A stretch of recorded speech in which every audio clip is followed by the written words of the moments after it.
our subconsciousness that we have to deal with tonight is just a little bit different, and we're going to go into an excursion, well, into Freud for a moment. And going back to all my years of teaching, I advance immediately to the blackboard to explain Freud and his theory in, I trust, simple terms. As you know, he had much to do with dreams, but there was a 4th or 5th century, a pre-Christian century book written in Egypt on the subject of dreams. In the Middle Ages, there was a doctor, a philosophical doctor, who said that physicians were wont to examine the dreams of their patients in order to determine their character. But Freud brought something very new and very important.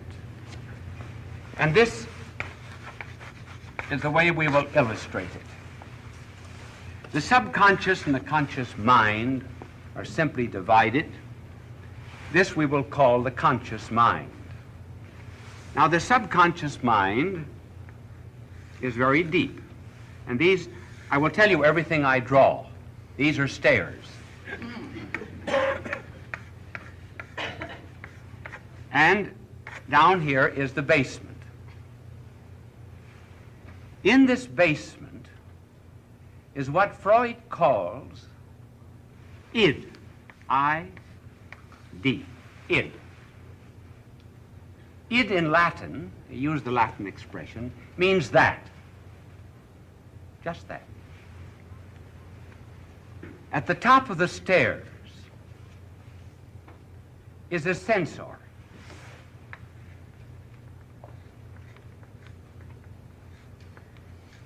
It's the only man I can draw.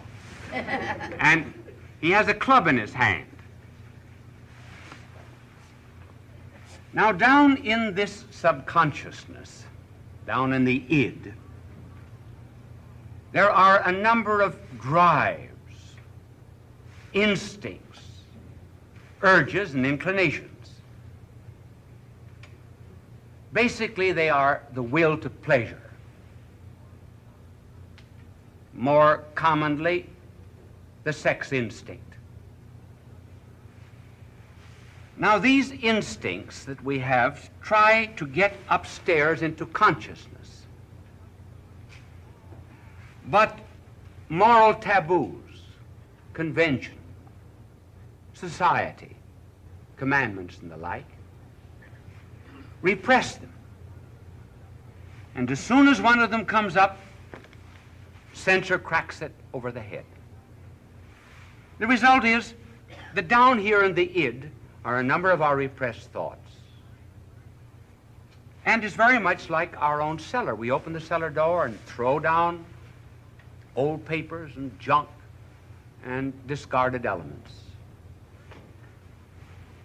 Where does this id come from? Is it made up solely of the thoughts that we repress?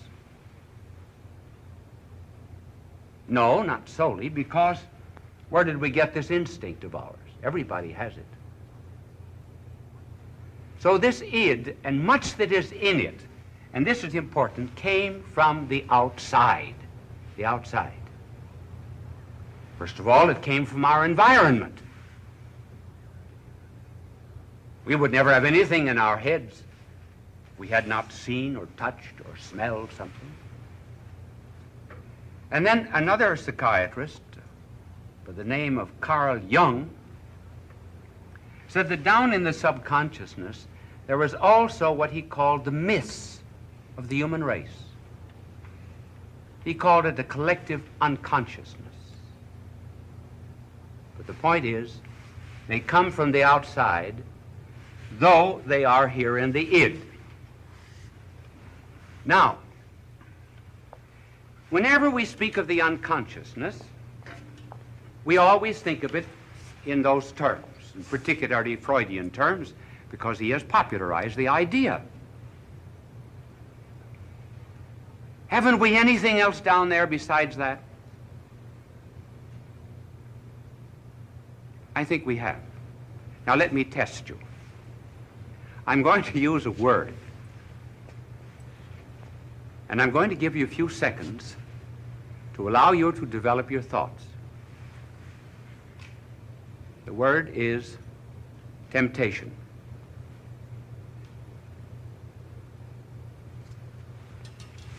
You thought of something dirty, didn't you?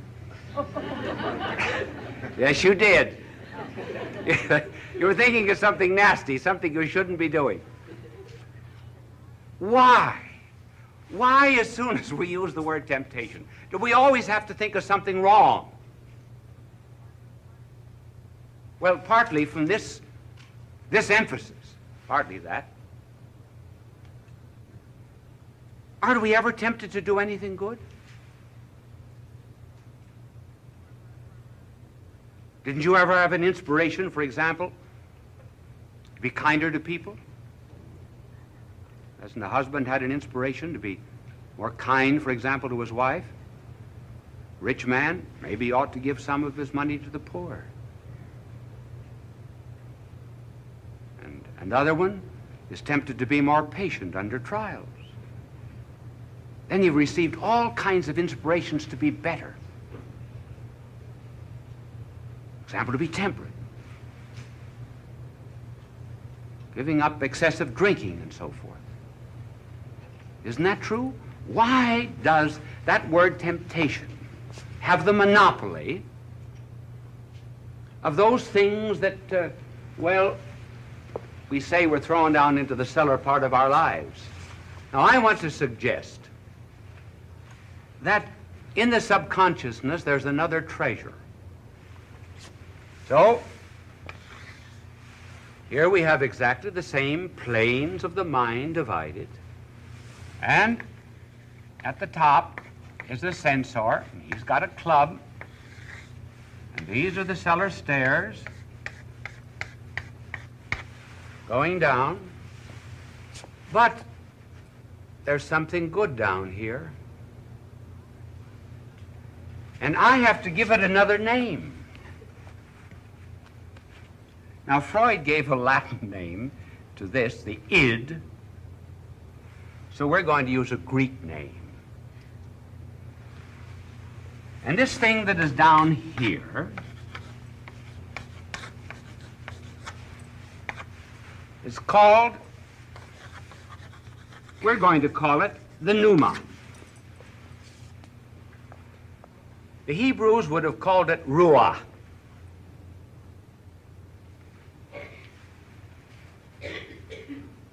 If we take just this side of the subconsciousness, and it's very true and real, then we have only just the earth and sand and mud.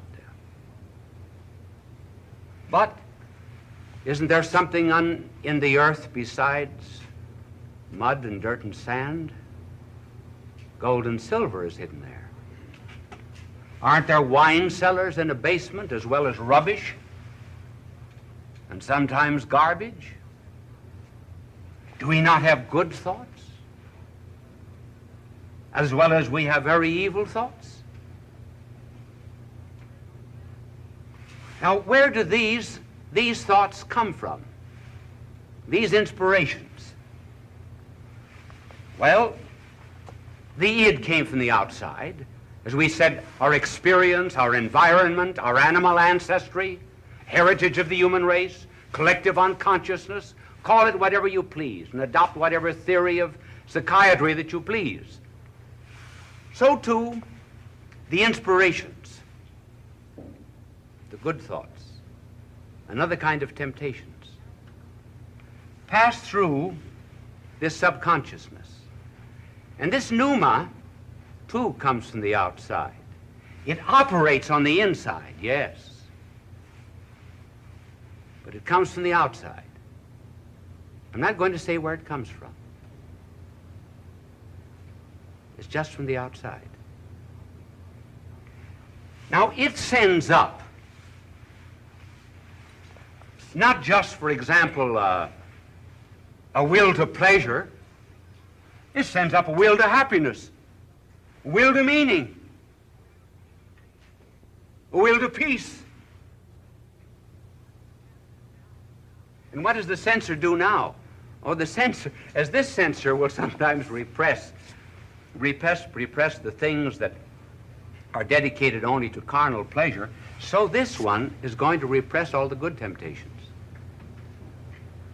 And he's got really 7 clubs up there. One is pride, and the other is covetousness, lust, anger, envy, gluttony, and sloth.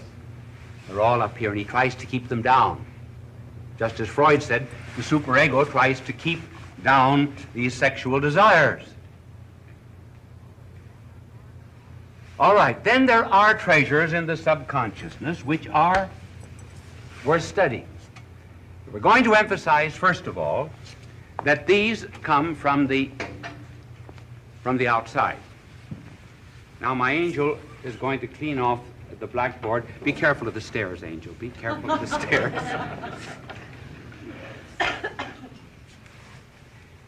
Apropos of the pneuma entering into our lives, I read just a short time ago a newspaper item of an incident in Los Angeles. It seems that this truck driver was on a highway traveling about 40 or 50 miles an hour, saw before him a carton box, not very large. He said every carton box that he ever saw on a highway, he always ran over. He said he took a kind of a delight in running over a carton box and crushing it. He said it gave him a sense of power. When he saw this carton box, he said he swerved his truck violently to the side to avoid it, pulled up on the side of the road, went back to the carton box. What was in it? A 3-year-old boy who had crawled into the box and was making his way across the highway. And they said to him, "What made you do it?" He said, "I don't know what made me do it. I haven't any idea. I don't know where it came from." He said, "Maybe it was God. I don't know."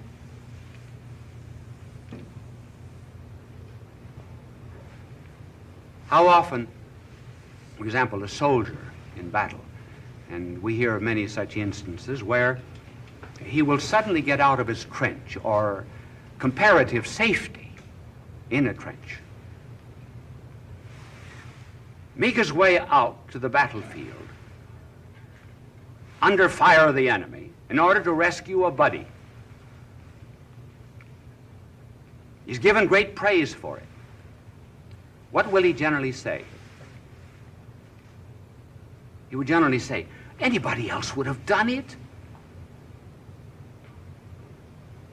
"Well, why did you do it?" "Well, the thought just came to me that I should." Now, this was something that was not part of the soldier's life, as it was not part of the truck driver's life. But it influenced him.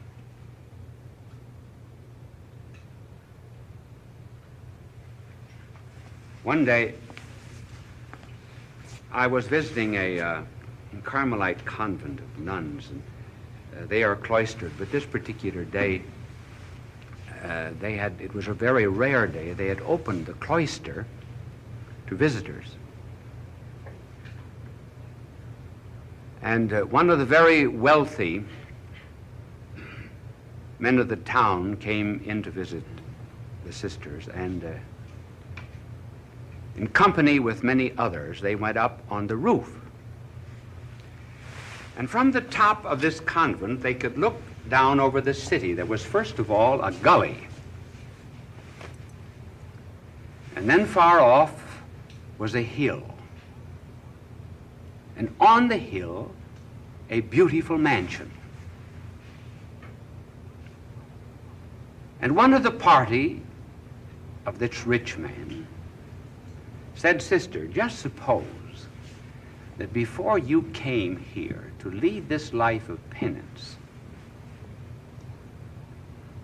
suppose you could have lived in that home and had all the wealth, the prestige, the sociability and gaiety that goes with it. Would you have left it for this?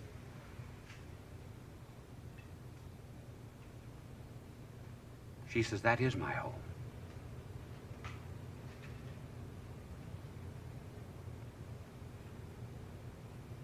Why did you do it?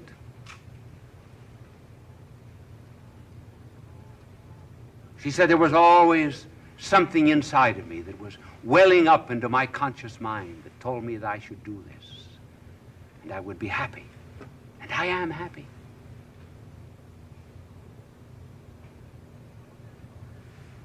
So there is something else in our subconscious mind, therefore, besides the base. And it is a pity that we always have to think of temptations as being solicitations to the things that are wrong, when there are many and many more that are solicitations to what is right. We resist probably more temptations to goodness than we ever do to badness. I'm sure we do. All of us. We give way to the id far more than to the pneuma. Of course, it costs something to obey the pneuma, because we generally have to surrender something. Now, what does this pneuma do when it gets into us? Well, let me see. If I took a tennis ball and I rolled it across the table here, that tennis ball would go in a straight line unless it were diverted by a superior force or by my hand. So too, when we are going in a certain direction, we continue in that direction unless some superior power diverts and changes us.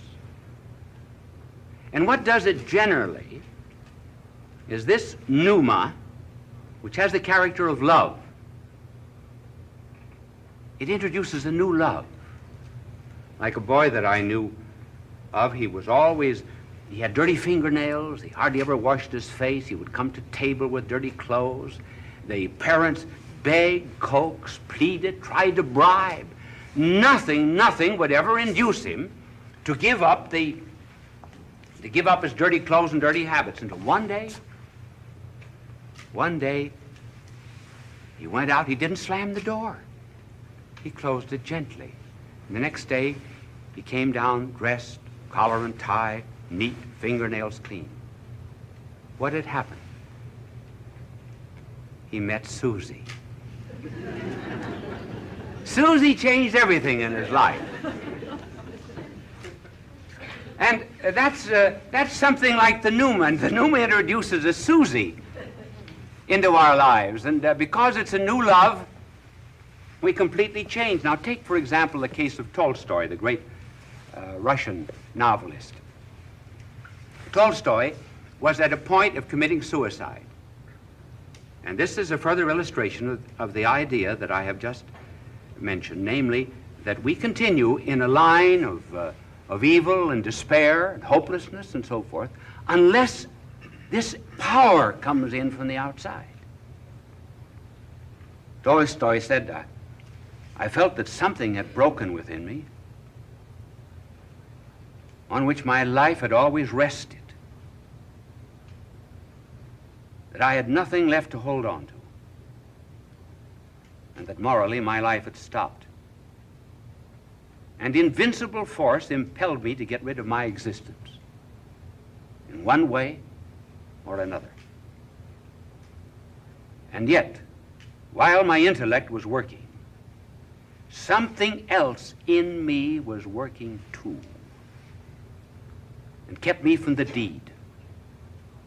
A consciousness of life, as I may call it, which was like a force that obliged my mind to fix itself in another direction and draw me out of my situation of despair. During the whole course of this year, when I almost unceasingly kept asking myself how to end this business, whether by the rope or by the bullet, during all that time, alongside of all of those movements of my ideas and observations, my heart kept languishing with another pining emotion. I call this by no other name than the thirst of God. Now, you've had that experience too. Many, many times. We all have had. And it's unfortunate that psychiatrists have not treated this properly.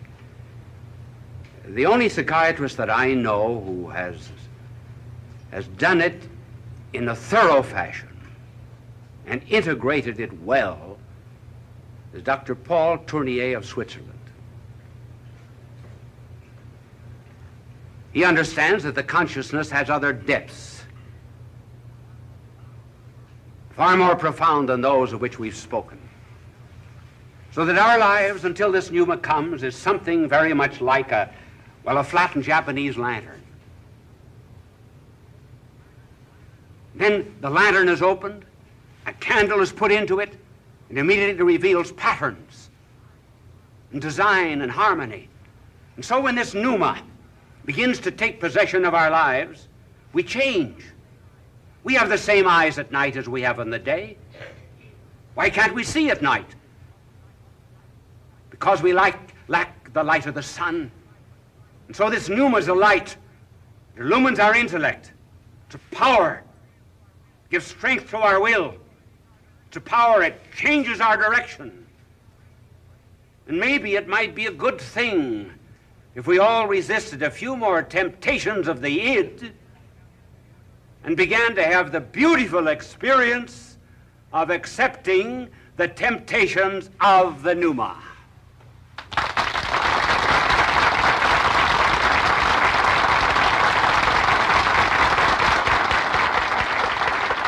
Bishop Sheen will return in a moment. Fulton J. Sheen is indeed a man for all seasons. He walked a paced beat, allowing us to glimpse his nature and ponder its worth and to enjoy its presence. Bishop Sheen authored over 90 books. He broadcast countless radio and television programs and ministered in many parts of the world to people of every belief. As he said many times, it is not a unity of religion we plead for, but a unity of religious people. We may not be able to meet in the same pew, but we can meet on our knees. I have not told you what the pneuma is, have I? I'm not going to tell you. Because you've had it all your life. I want you to think about it and find out for yourself. Bye now. Bye and God. On the subject of character. And in some such outline as this. First of all, we will speak of the possibility of developing and changing a character, and secondly, the rules for developing a character, either in ourselves or others. First rule is character is in the will, not in the intellect. Secondly, as regards others, look for the best. That is to say, in others. Third rule, look for the worst in ourselves. First of all, the possibility of character. I believe every single person in the world has just a certain amount of energy, and some are much more richly endowed than others with it. If we use an example from physics, we might say that certain people, for example, have what might be called 10 ergs of energy. They have just that much. And then others have 20, and others have 50 ergs of energy. The result is that they're able to go in the direction of goodness, and they're able to go in the direction of evil, too, with much greater rapidity and energy than others. And this energy, as I say, is not the same in every human being. I think that possibly any sinner is capable of being a great saint. And any saint is also capable of being a great sinner. Now let us give an example here of how this energy works. We say, first of all, some have little energy and they go in the direction, call this goodness. They have 10 units of energy here and they only go in this much, either toward goodness or toward evil. Others have 20 and they go much more, either in the direction of goodness or the direction of evil. So that a person who has a great tendency toward evil can completely change and become very good, particularly with the grace of God. I believe that Lenin, who did so much to establish communism in Russia, just barely missed by a hair's breadth of becoming a St. Francis of Assisi. If he had only gone in the other direction, the direction of goodness, instead of the direction of revolution and hate, he would have been a great saint. And if St. Francis of Assisi had gone in the opposite direction, as he had gone in the direction of virtue, he would have been a Lenin. The secret, therefore, of character development is the realization of this power that there is in each and every one of us, for good and for evil. The monasteries, the religious houses, the places of asceticism throughout the world have in them actual saints, but potential devils.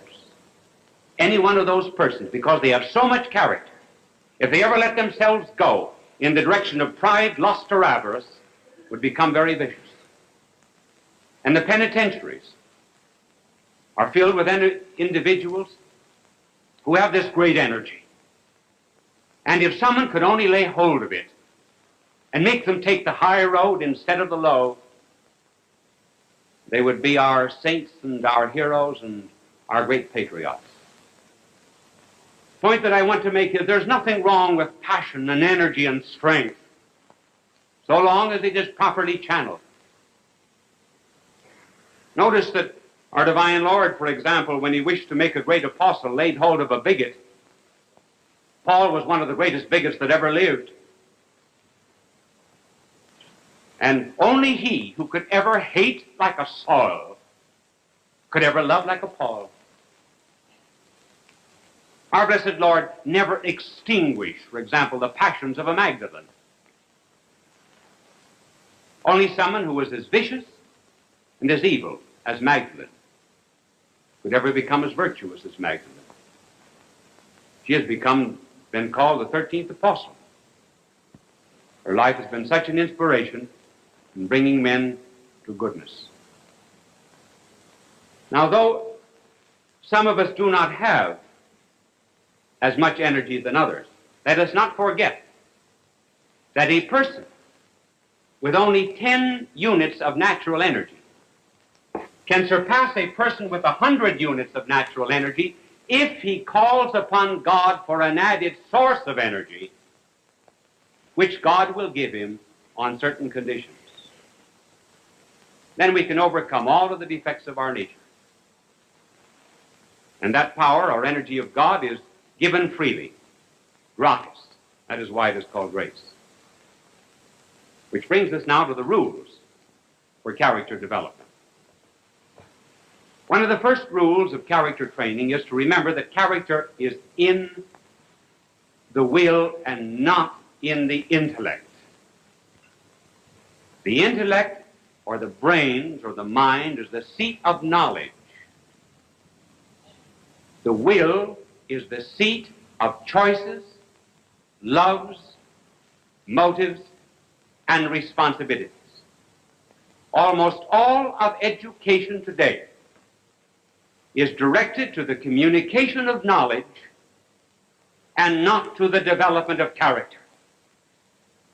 It is the mind that is changed, that is trained. rather than the will that is developed. And every decision that we make, every deed that we perform, almost every word that we say, goes into the making of our character, either for good or evil. You remember seeing icicles formed? And a drop would fall upon the tiny little icicle and add to its substance and its quantity, and then more drops. And if the drops that fell were pure, the icicle itself would be pure. If the drops that fell were soiled and dirty, the icicle itself would be dirty. And so it is with character. All of our decisions pour down into its making. And if they're good acts, we turn out to be a good character. If they are evil, we turn out to be unhappy and frustrated and full of anxieties and fears. This will of ours is really the only thing in the world that is our own. God can take anything else away from us. He could take away our health, any wealth or possessions that we might have. The one thing that he leaves us, always our own, is our will. And people today really do not want their wills. They do not want their freedom. That sounds strange, but it is true. The tendency today is to shift responsibility for decisions onto something else. For example, a boy does something wrong, and they say, well, it's due to grade B milk, insufficient playgrounds, or those naughty ductless glands. Child itself is hardly ever to blame. The present tendency in the world today, actually, is to reduce all responsibility to something which is subhuman. For example, Marx says that we are what we are because of economic conditions. In other words, our free will amounts to naught. Responsibility has been nullified. The Freudian tradition, for example, would say that to a large extent we are not economically determined, but biologically determined. And then it is felt that if we can ever bring to the surface something that is hidden down here, just bring it to the surface, that we will be cured and we'll be good and normal. No, that does not follow. It does no good to analyze the constituency of the water that gets into the sinking ship. You do not explain the oak simply by analyzing the rotten acorn from which it came. The real seat of character is here in the will. And we must not surrender that responsibility to the masses, as Marx would have it, or to any kind of biological determinism. Because if our will is determined by forces outside of ourselves, we no longer will make amendment for our misdeeds. And no character will ever grow without a constant resolution toward amendment. Character, as a matter of fact, is made by very severe discipline.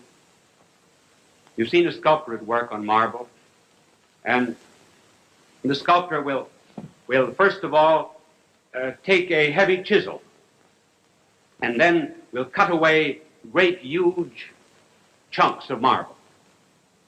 And then with more delicate blows, he will begin to bring out the image until finally perhaps all that is needed to reveal it is just the brush of a hand. And in the training of character, we have certain tendencies in us that are evil, that have to be every now and then repressed. And no one single blow or act will do it. And we have to take this mallet of our will, this chisel of our determination, and we knock off huge, great chunks of selfishness. And then later on, with more refined detachment and asceticism of the spirit, we finally come to a point where our character is really revealed and we appear as we ought to be and as God intended us to be. So rule number one, then, is character is in our will. Rule number two And this applies to character training in others. We must always look for the best that is in others. When people are down because they have sinned, because they have made a mistake, or because life is against them, or because they consider themselves failures, there is nothing that is more important than to give them the helping hand and to be, in their regard, an apostle of encouragement. There is something good in every single person of the world if we would only just lay hold of it. And notice that was what our blessed Lord did when he went to the well, tired and thirsty, one day, and a woman came out at noon to draw water. It was very unusual for a woman to come and draw water at noon. And the explanation was she was an evil woman, and the other women would not allow her to come with them. Now, what common denominator was there between our divine Lord, who was innocence itself, and this woman who had 5 husbands and was living with someone who was not her husband? There was only one common denominator that was left. There was only one good thing in that character that our blessed Lord could find. And down he went until finally he found it. And that common denominator was a common love of a drink of cold water. Whenever God wishes to do a favor, he very often asks for one. And he asked her for a drink. And then he led her on from the thirst for natural water to the thirst of her own soul. He looked for what was best in her. When we see others, therefore, who are defeated or cast out by others, give them the helping hand. I remember a couple of years ago I was in Boston, and I was eating in the dining room of the Hotel Statler. And at noon I looked up and I saw 2 shoeshine boys that were leaning on a great purple curtain that was at the entrance of the dining room. These boys had on dirty T-shirts and crude shoeshine boxes thrown over their backs. Their hands, of course, were black both with dirt and with shoe polish. And as soon as the head waiter, the Statler, saw them, he says, "Get out of here!" So he chased the boys out. I left the dining room and went out after them. And I engaged them in conversation. And I said to one of them, we will call his name Johnny, though that is not his name.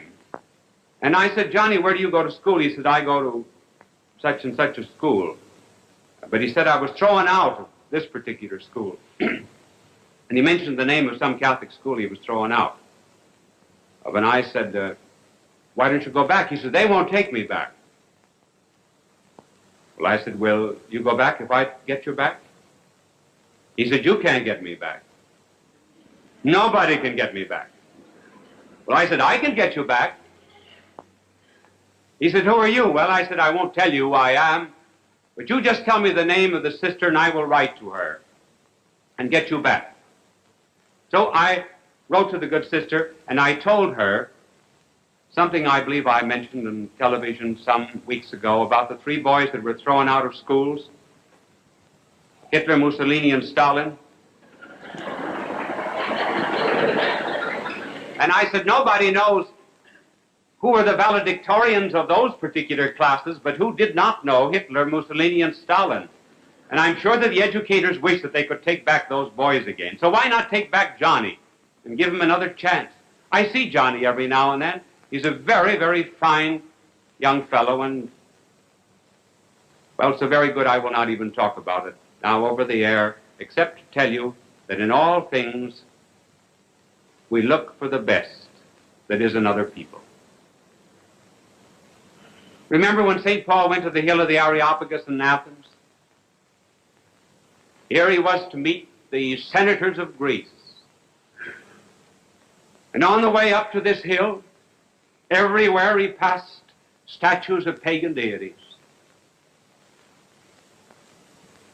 St. Paul knew that he could never win over those senators with the higher life that he was preaching unless he found some common denominator with them, looked for something that was good in their lives. And when he addressed them, he did not give them an harangue about all of their pagan statues. Rather, he said,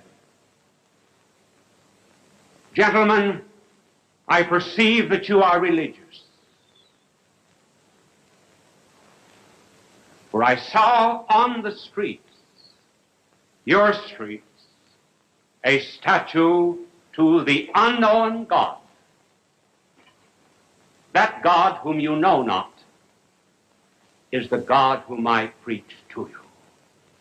It was the only thing that St. Paul could find, and yet it was all that he needed. And so, in dealing with other characters, find something that is good, like the poor street cleaner that died, and everyone abused him. He said he was unfaithful to his wife, and he was an alcoholic, and he was dishonest, and everything else. And one man, looking around for a common denominator and for the good things, said, I know all of those things, but he said he did sweep clean around the corners. And there must be in every single life some good little detail like that we can begin with and use it as the stepping stone for character formation. And finally, the last rule. We always look for what is worse than ourselves. We are all failures in one department of life or the other. And how do we know what is worse than ourselves? Well, by looking into our character, into our conscience. We all have one dominant fault.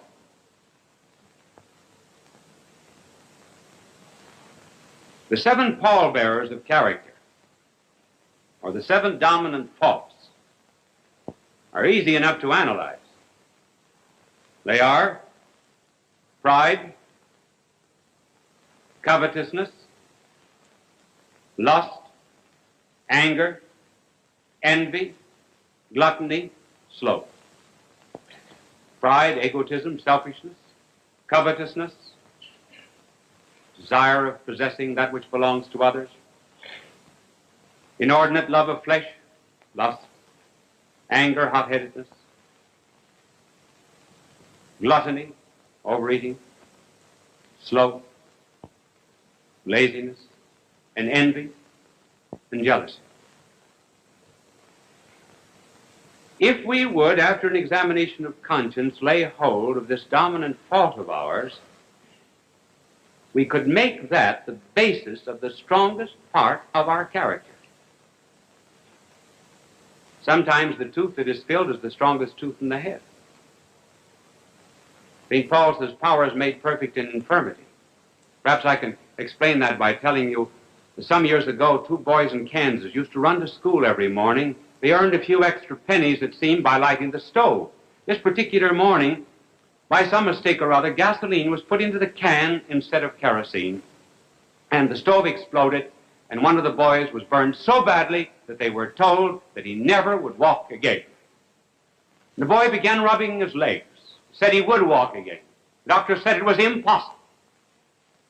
And yet he laid hold of that which was worst in himself, that which even seemed to be impossible, so concentrated upon it, that he perfected himself, and he became one of the great milers of America, Glenn Cunningham. And so it is with character. And the good Lord would have us lay hold of what is worst in ourselves. Do not think that people who have virtue and kindness and other great talents for helping other people just came by these things naturally. They had to work at them very hard. You've often heard that Moses was meek. Yes, Scripture says he was the meekest man who ever lived, but Moses was not always meek. As a matter of fact, Moses once killed an Egyptian. And then after he was given the commandments, he came down and found his people adoring a brazen calf, and he smashed the tablets on a stone. He was the first one in the world to break all the commandments at once. Well, Moses, therefore, was a very hot-headed creature. So Moses had to work with his character. And finally, he worked on it until he became very meek. Now, the reason I speak about character training is because we're getting into a great world crisis, and it's becoming very serious. And in a crisis, what is going to come out is what is already in us. The woodsmen say that when a log is thrown into a fire, that it reveals all the colors that went into it as a tree, namely the purple of the dawn, the red of the sunset, the silver of the moon, the gold of the lightning, the darkness of the storm. And when the log is put into this crisis of fire, all of these colors come out. And so it is with character. All of our choices and decisions that have gone into the making of our personality will come out in a crisis. And the crisis is coming upon us.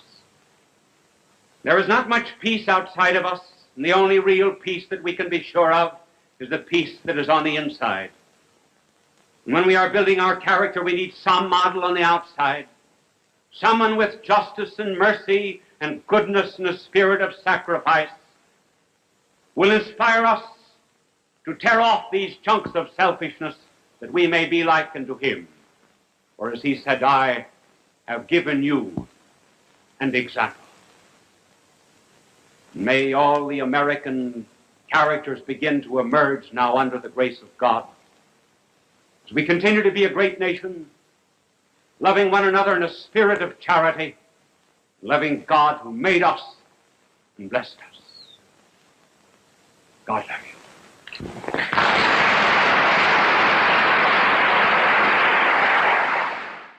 People of all faiths recognize Bishop Fulton J. Sheen as one of the greatest communicators of the 20th century. He was born in El Paso, Illinois, in May of 1896. As a young boy, he knew he wanted to be a priest. He served as an altar boy at St. Mary's Cathedral in Peoria, Illinois. At St. Viator College, his education and debating skills taught him the skills he used throughout his life. His unique ability at being natural and at ease in front of any audience was noted early in his ministry. He was ordained in 1919 and went on to become one of the best-known and greatly loved priests in church history. He wrote 96 books and hundreds of articles and columns. He broadcast numerous radio and TV programs. People from all faiths watched him on television because he spoke to every man. They always waited with joy for his goodbye, his blessing, God love you. It continued.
Don't stare too hard, it's just a reflection. Besides, I don't want the attention. It's funny how a glass can show mirrors of someone I don't know. It's funny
heart is just a reflection. Besides, I don't want the attention.